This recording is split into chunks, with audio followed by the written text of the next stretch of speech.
Philippines Tzu Chi Chapter received special recognition for its outstanding community service for the past 15 years. We learn more about Miaoli County Yuanli High School and see why Tzu Chi is helping to rebuild this old campus. Welcome to DaAi Headlines. I'm Lee-Shioda. Thank you for joining us.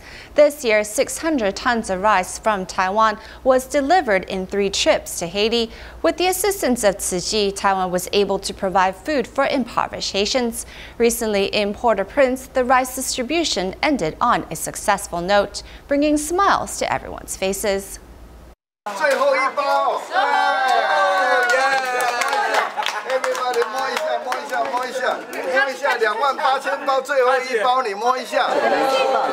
As the end of the rice distribution in Haiti is approaching, everyone, including Tzu Chi volunteers and Haitians, feels happy and relaxed.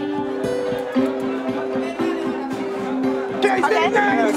It's my picture. Oh, okay. It's me. Merci Taiwan, merci Bucci.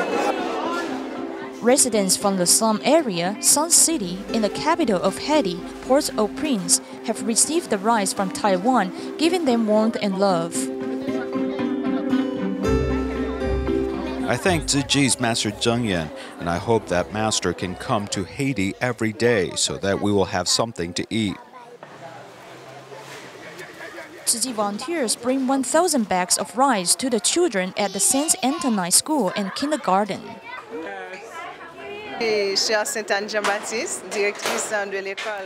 We have received Tzu Chi's rice last year, around 500 or 600 bags. Ever since, our children have had lunch to eat and no longer suffer from hunger. All of our school's teachers and students feel thankful for Tzu Chi volunteers.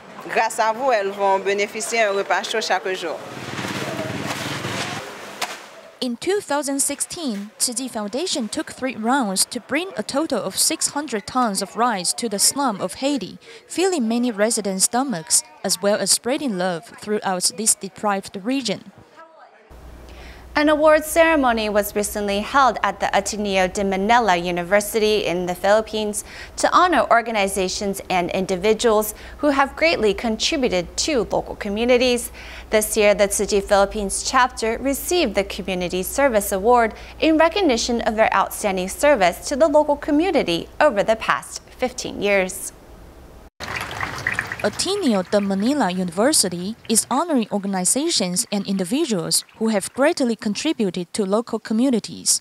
This year, the Tzu Chi Philippines Chapter received the Community Service Award. The name Tzu Chi came, there was not much discussion. I think people here in the Philippines are very much aware of the goodness that Tzu Chi has been to our people. Tzu Chi is the only Buddhist group that has received the Community Service Award at this event. A video has been prepared to introduce Tzu Chi's mission and relief work. Wash all the clothes before they put it together to give out. That's really something, you know. You have to smile because love, you know. Tzu Chi is to give it out, okay? The audience gives a burst of applause to the CEO of the Tzu Chi Philippines Chapter as he introduces Tzu Chi. Tzu Chi has been a wonderful sharer of God's love. That's what they said, love and care for others. So we want to thank Tzu Chi. Because Tzu Chi is so appreciated, Tzu Chi volunteers in the Philippines are only more determined to make Tzu Chi an even better organization.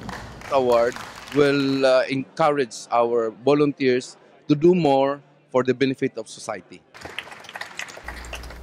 In China, Typhoon Maggie brought much devastation to Fujian's Quanzhou. Among the cities hit hard was Nan'an City's Shuitou town, where many villages were severely flooded. Tzu Chi volunteers visited the area to conduct disaster assessments and helped solitary seniors clean up their home. Typhoon Maggie has been gone for a couple of days, and yet some parts of Nan'an City's Shanglin village in Quanzhou remains flooded. Tzu Chi volunteers visit the village to conduct a disaster assessment to further find out the needs of the victims. We will head to all corners of the village to see who needs help. And the village leaders know the place well, so they will take us to the people who needs the most assistance. The important thing is to help them clean up. Thank you for coming. It's been tough on you. This most recent typhoon has brought back memories of a similar destruction 30 years ago for 92-year-old Miss Zhou.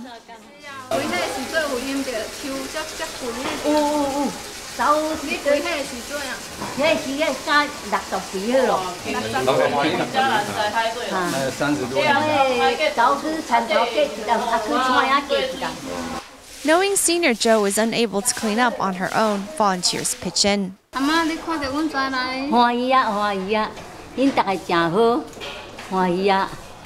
Having experienced 2 floods in just the last half month, Senior Huang has lost all hope. Thankfully, her daughter and the Tzu Chi volunteers are here to comfort her.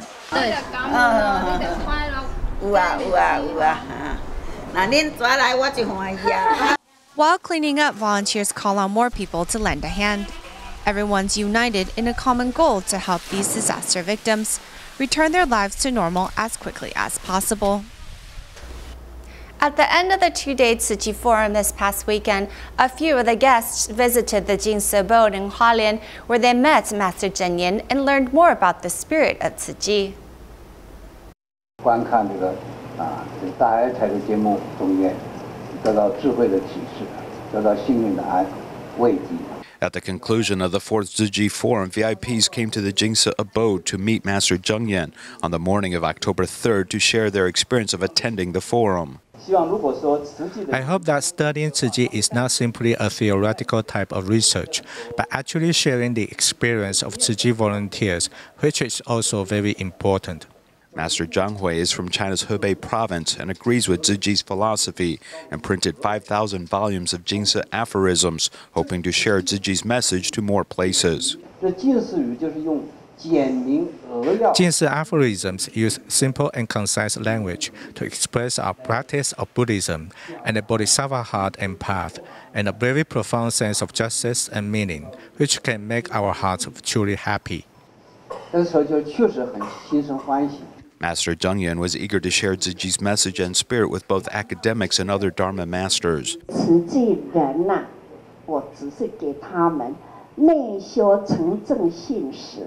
外行慈悲喜舍，对人世间的付出呢，是绝对呢，是真正的付出无所求，那样的付出，不只是无所求，还要感恩哦。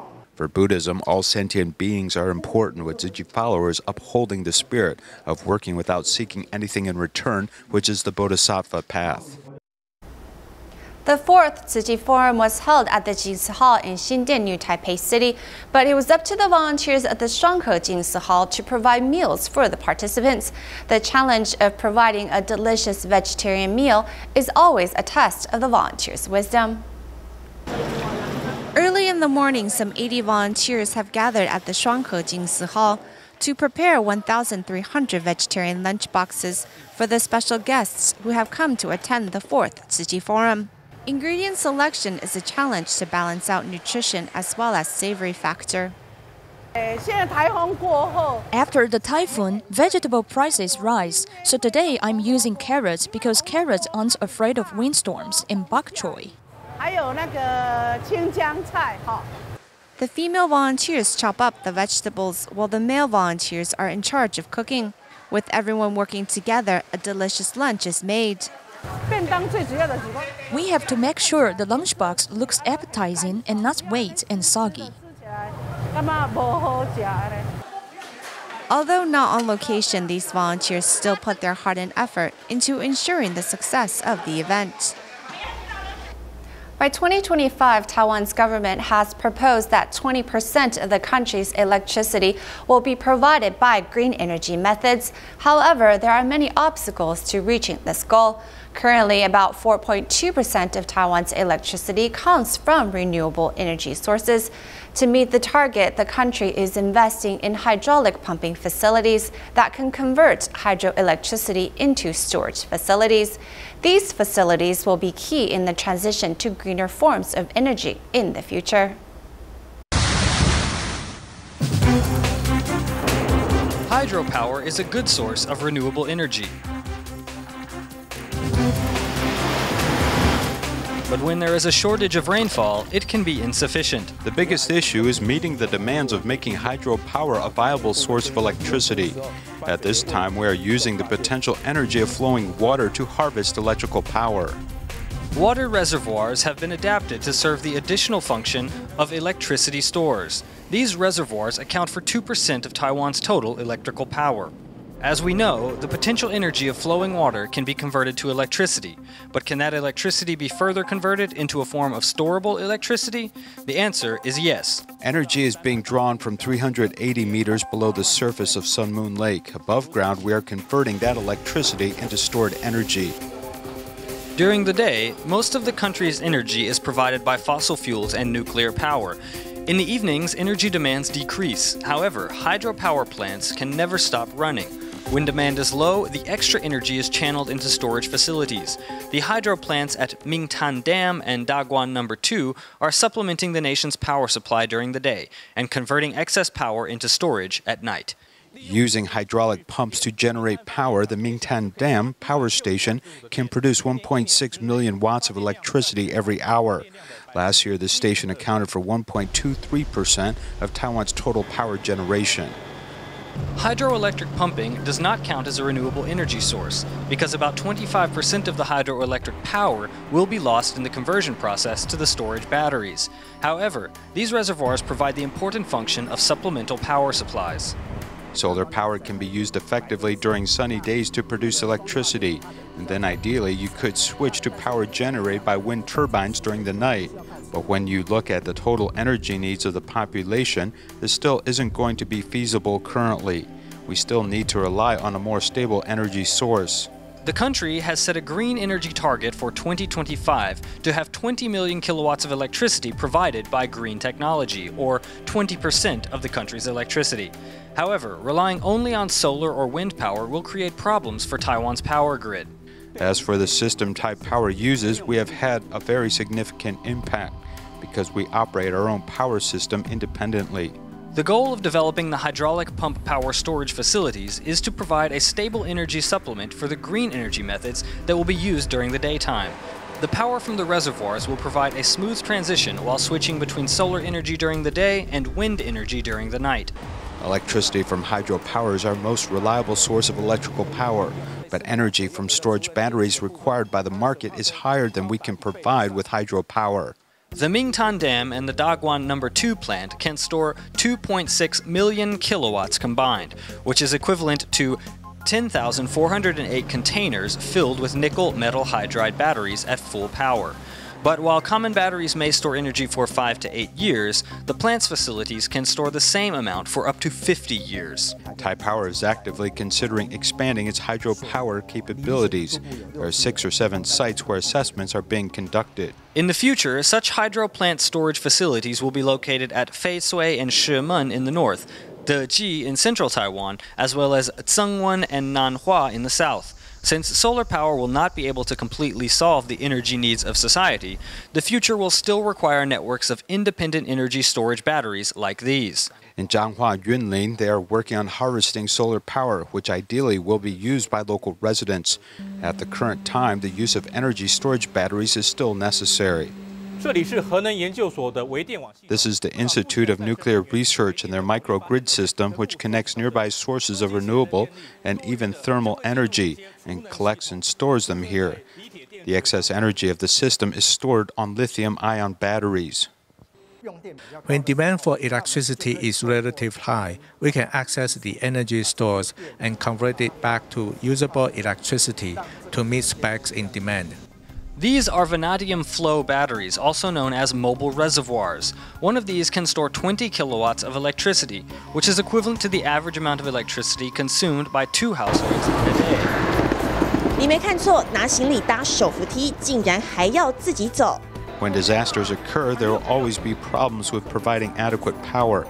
To solve these problems that arise, we must have a stable source of energy to supply.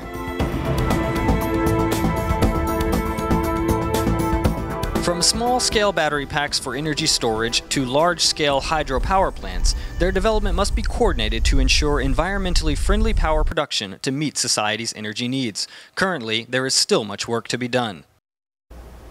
637 people attended a volunteers training camp on October 1st and 2nd in Hualien. As this journey was held at Tzu Chi's spiritual home, over 80% of the lessons were conducted by Jingsebo Dharma Masters. Participants received much wisdom from the Dharma Masters and were also reaffirmed in their decision to walk the Tzu Chi path.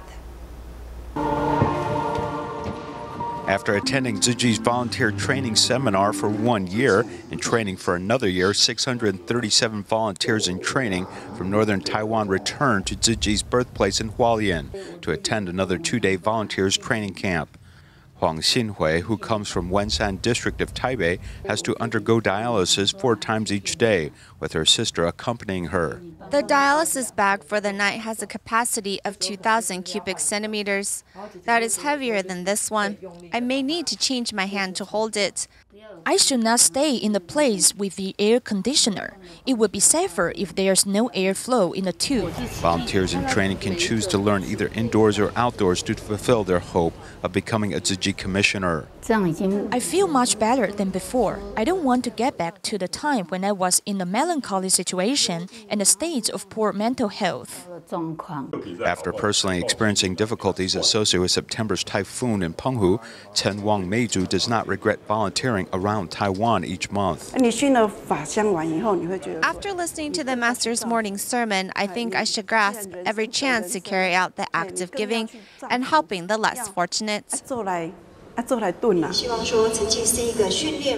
Dharma masters from the Jingse abode share the Jingse legacy, which also allows everyone to look back at the history of Tzu Chi.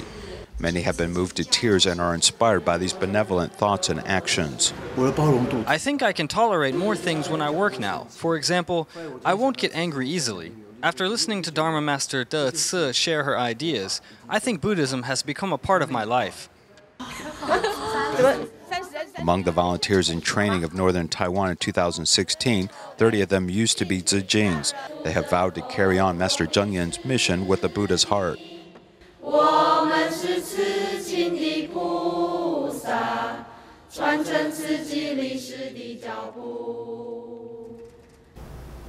Tzu Chi's Project Hope aims to provide a safe learning environment for students, where the foundation is assisting 6 schools in the Miaoli area.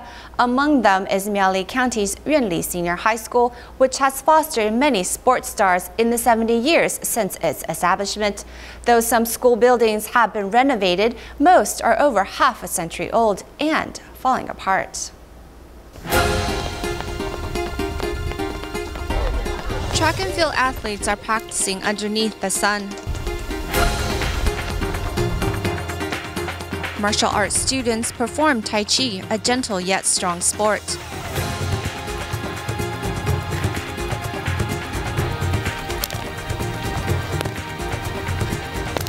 Or they can kick and punch to defend themselves. Miaoli County's Yuanli Senior High School has an outstanding sports program. Many of the student athletes have won many domestic sports awards. In the 70 years of the school's establishment, the school has nurtured many sports stars, but as the campus ages, it continues to fall apart. There's leaking here, which caused wall cancer and subsequent paint peeling. This classroom's roof is also leaking, causing the ceiling to fall apart. We've used iron chips to reinforce it. In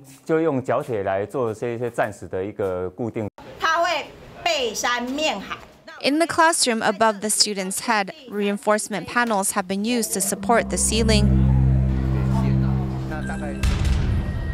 As most of these buildings are over 40 years old, Tzu Chi's Project Hope of Disaster Risk Reduction plans to assist Yuanli Senior High to rebuild their fragile buildings.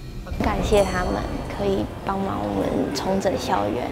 很感谢他们对我们学校的付出吧，对啊，就是帮助我们学校。 能够给未来的教育50-60年 To give our future students a brand new environment to study in, I think no matter if it's for the students or for the teachers, it will yield good results. 高中未来来讲都是一个很好的一个措施。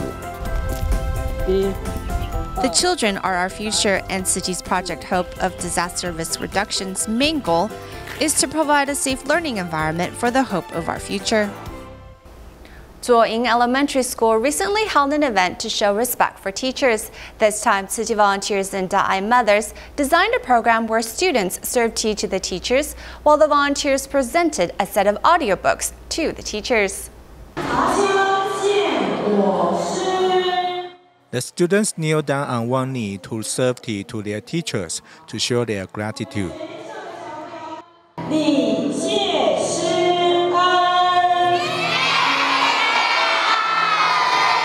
This is an event to show respect to teachers at DaAi Yin Elementary School in Kaohsiung. In the past, students gave flowers and made cards to show their appreciation. This time, Tzu Chi volunteers and DaAi mothers designed various activities, including a special performance. DaAi mothers designed a series of activities for us, so we must thank them. Let's clap our hands to express our gratitude, okay? Students, clap your hands. Thank you. The volunteers lead the students to express gratitude to the teachers and also give them a set of audiobooks called Sail with Great Love.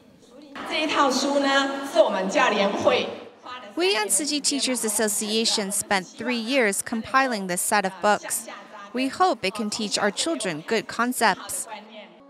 Volunteers hope the teachers will promote issues such as environmental protection and humanity to give these children a moral education. 10-year-old Lin Yi goes to Beitun Elementary School in Taichung. Due to complications from a premature birth, Lin suffers from cerebral palsy, and his arms and legs are atrophied. Despite his limitations, Lin is musically talented. Here's more on that story.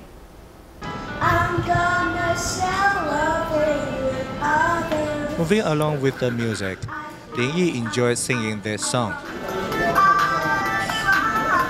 He is only 10 years old, but he is good at writing songs. He has written over 30 songs, and he loves each one of them. I feel relaxed when writing songs. I need a lot of inspiration to write songs. Lin Yi was born prematurely, so he doesn't have healthy arms or legs. He uses his nimble right finger to type on a keyboard. This helps him forget about the pain from therapy. His tiny body has trouble standing the pain, causing him to scream when he undertakes therapy. My friends can bend and use their arms and legs nimbly, but I can't. Lin Yi's father received training to help his son do physical therapy. He also said that Lin Yi showed great music talent at a young age. He always surprises me every time, and it's a joyful surprise.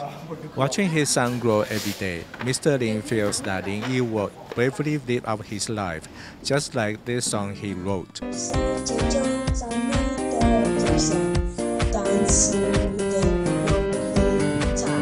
Through music and song, Lin Yi tries to bravely face the difficult future that awaits him.